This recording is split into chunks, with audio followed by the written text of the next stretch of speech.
Chapter 304. He was perplexed and casual though.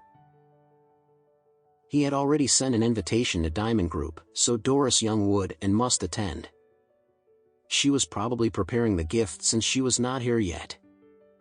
Harold Father put on a pompous expression and said, "Well, do you still think you're so well connected?" It was almost 10 o'clock. If there were any guests coming, they would have arrived at the door by then. However, the entrance was empty and quiet.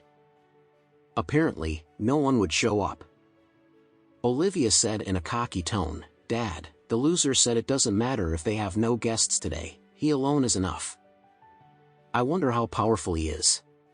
Does he really think he's somebody here in Orris Hill?" At this moment, the voice from the front desk resonated from a distance away. It seemed that she deliberately raised her voice, announcing the arrival of Mr. Chris Tyler of Lancaster. Chris Tyler? Alex was a little bewildered. The last time he had met Chris was when the White family brought Gary Depp to set up the metaphysics competition and he killed Gary by summoning the Thunder Order. He didn't invite him to his wife's opening ceremony. Why was he here? The Richard family was equally stunned. Chris Tyler? The richest man in Lancaster? Why was he here? As soon as Chris arrived at the door, he walked straight into the office where Alex was standing.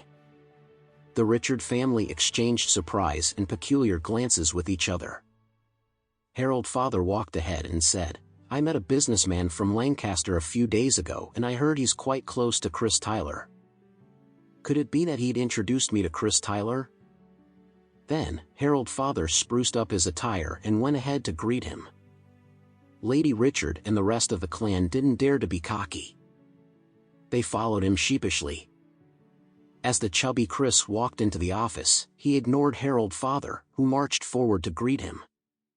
Instead, he went straight to Alex and said in a shrill tone, Mr. Anderson, I've finally made it." As everyone watched in bewilderment, Alex nodded calmly and asked, "Why are you here?" Chris said respectfully, "Mr. Anderson, it is your wife's new office's opening ceremony today. I must come to congratulate you and your wife." Harold Father caught up with them and interjected with a wide smile on his face, "Hi, Mr. Tyler, you're here. Let's go inside and have a chat. It's not appropriate for you to stand here and talk." Chris was trying to butter Alex up, so he was agitated when someone interrupted their conversation. His smiling face suddenly darkened and he squinted at Harold Father like a king staring at a lowly peasant before he said coldly, "Who are you? Don't you see that I'm talking to Mr. Anderson?" Awkwardly, Harold Father cleared his throat and tried again, "I'm Harold Father, may I know if Mr. Toe from Lancaster even mentioned me to you?" Chris frowned irritatedly and said, "I don't know you and I certainly don't know any Mr. Toe. I'm here today to congratulate Mrs. Anderson on her office's opening."